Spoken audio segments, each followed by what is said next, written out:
Decreto Legislativo 806 de 2020, por el cual se adoptan medidas para implementar las tecnologías de la información y las comunicaciones en las actuaciones judiciales, agilizar los procesos judiciales y flexibilizar la atención de los usuarios del servicio de justicia, en el marco del estado de emergencia económica, social y ecológica. Ante la ya conocida situación de congestión en los diferentes juzgados del país, el 4 de junio, día en que finalizaba la declaratoria del estado de emergencia, el gobierno expidió el decreto 806, por el cual se facilita el acceso a la justicia a través de medios virtuales y se busca agilizar los procesos en medio de la pandemia por COVID-19 y durante 2 años. El decreto 806 es sin duda la materialización de una preocupación global para garantizar el acceso a la justicia a pesar del contexto pandémico generado por el COVID-19, atendiendo las recomendaciones de la Organización para la Cooperación y el Desarrollo Económico. Este decreto cuenta con 16 artículos que serán expuestos a continuación. Empezando por el artículo primero, objeto, habla de que este decreto tiene por objeto implementar el uso de las tecnologías de la información y las comunicaciones en las actuaciones judiciales y agilizar el trámite de los procesos judiciales ante la jurisdicción ordinaria en las especialidades civil, laboral, familia, jurisdicción de lo contencioso administrativo, jurisdicción constitucional y disciplinaria, así como las actuaciones de las autoridades administrativas que ejerzan funciones jurisdiccionales y en los procesos arbitrales, durante el término de vigencia del presente decreto. Adicionalmente, este decreto pretende flexibilizar la atención a los usuarios del servicio de justicia y contribuir a la pronta reactivación de las actividades económicas que dependan de este. Con respecto a este artículo primero surgen algunas preguntas tales como ¿qué sucede si las partes, alguna de estas o incluso la autoridad judicial, no tienen la posibilidad de acceder a medios tecnológicos? Pues el parágrafo del artículo primero indica que en tal caso el servicio deberá prestarse de manera presencial, siempre que sea posible y se ajuste a las disposiciones que sobre el particular dicten el Ministerio de Salud y Protección Social, el Consejo Superior de la Judicatura, los centros de arbitraje y las entidades con funciones jurisdiccionales.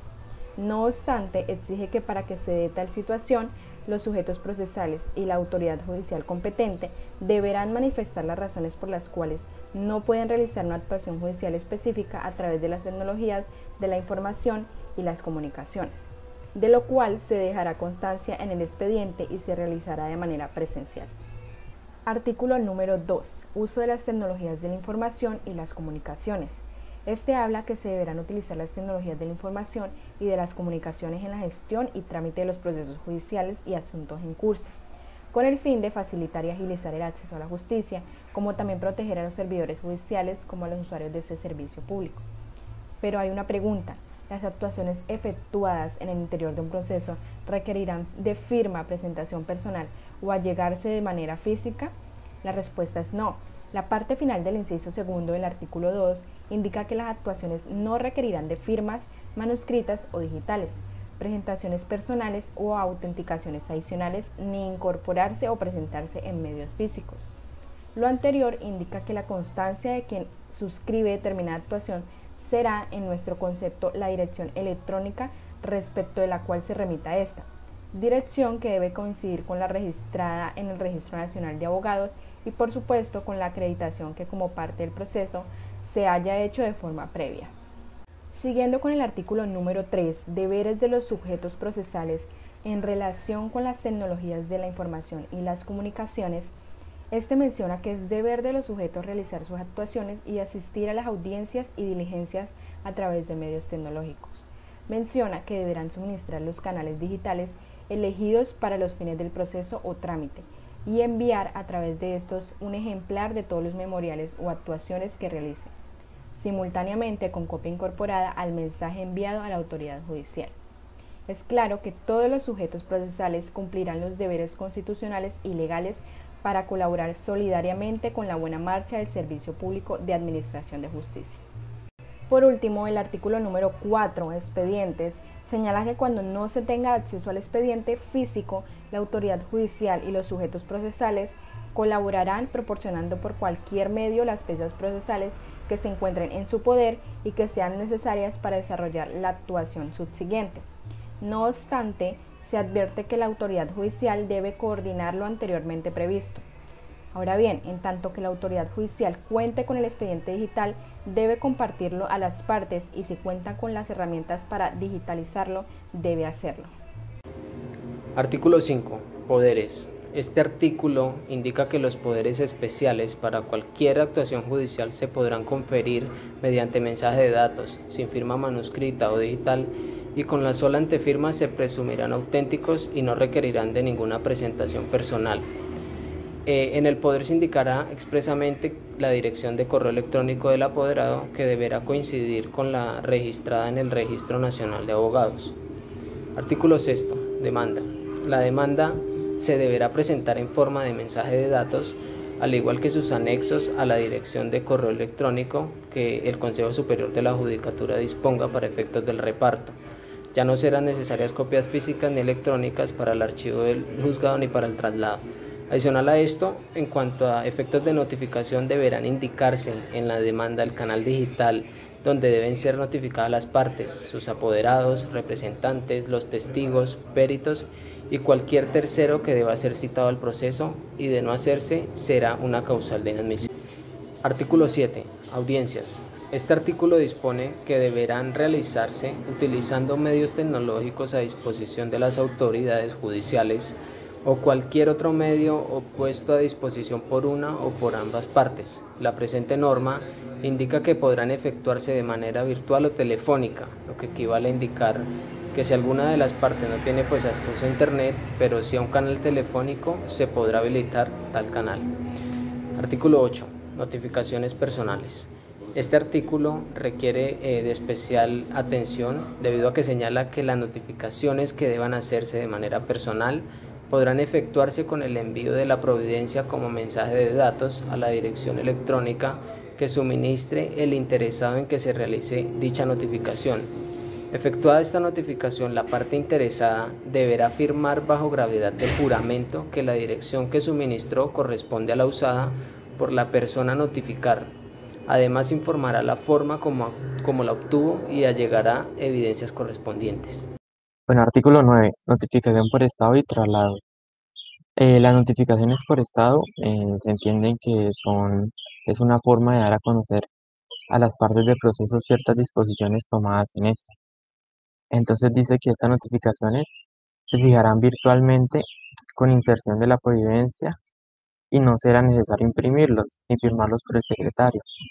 Tampoco será necesario dejar constancia con firma al pie de la providencia respectiva. También de la misma forma podrán irse los traslados que deban hacerse por fuera de audiencia. Artículo 10. Emplazamiento para notificación personal. Estos emplazamientos se deberán realizar en aplicación al artículo 108 del Código General de Proceso. Estos se harán únicamente en el Registro Nacional de Personas Empleadas sin necesidad de publicación en medio escrito. Artículo 11. Comunicaciones, oficios y despachos. Todas esas comunicaciones, oficios y despachos con cualquier otro destinatario se surtirán por medio técnico disponible, como lo autoriza el Código 111 del Código General de Proceso. Los secretarios o los funcionarios que hagan las veces de secretarios remitirán las comunicaciones necesarias para poder dar cumplimiento a las órdenes judiciales mediante mensaje de datos. Estas pueden ir dirigidas a una entidad pública, a una entidad privada o a particulares. Y las que se presuman auténticas, no podrán desconocerse siempre que provengan del correo electrónico oficial de la autoridad judicial. Artículo 12. Resolución de excepciones en la jurisdicción de lo contencioso administrativo. Estas excepciones presentadas se correrá traslado por el término de 3 días, como lo regula el artículo 110 del Código General del Proceso. En este término, la parte demandante podrá pronunciarse sobre ellas y, si fuera el caso, subsanar los defectos anotados en estas excepciones. Las excepciones previas se formularán y se decidirán según lo regulado en los artículos 100, 101 y 102 del Código General del Proceso. Cuando se requiera la práctica de pruebas, a que se refiere el inciso segundo del artículo 101 del Código ya mencionado, el juzgador decretará en el auto que cita a la audiencia inicial y en el curso de este las practicará. Allí mismo se podrán resolver las excepciones previas que requirieron pruebas y estén pendientes de decisión. La providencia que resuelva las excepciones mencionadas deberá ser adoptada en primera instancia por un juez, por subsección, sección sala o la sala de conocimiento.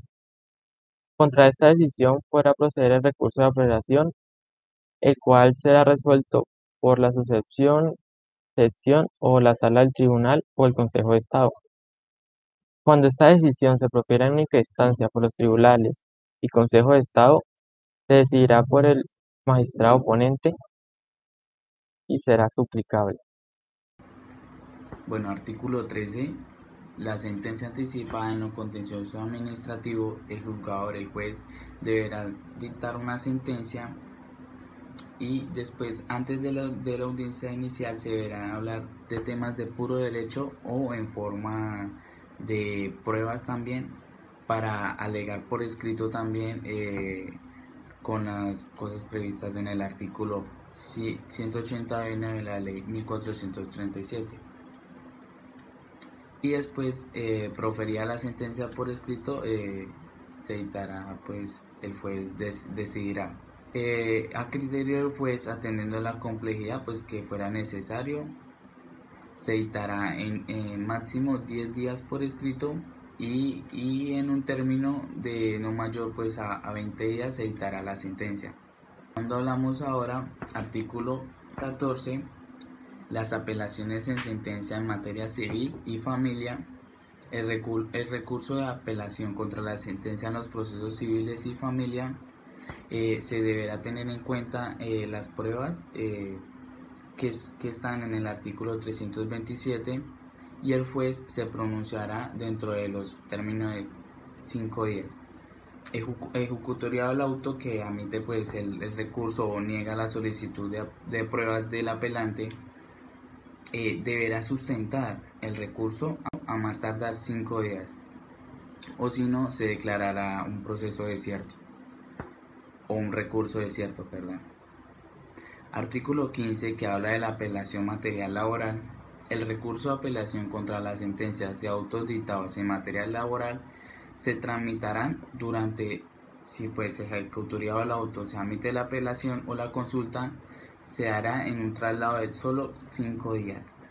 Iniciando el apelante y surtido los traslados correspondientes, se proferirá la sentencia escrita. Ahí se tiene que tener en cuenta el artículo 83 del Código Procesal del Trabajo, que habla que las partes no podrán solicitar al tribunal la práctica de pruebas no pedidas ni decretadas en primera instancia. Y el artículo 16, que habla de la vigencia, derogatoria. Este decreto se hizo pues en el 2020, entonces tiene una vigencia de 2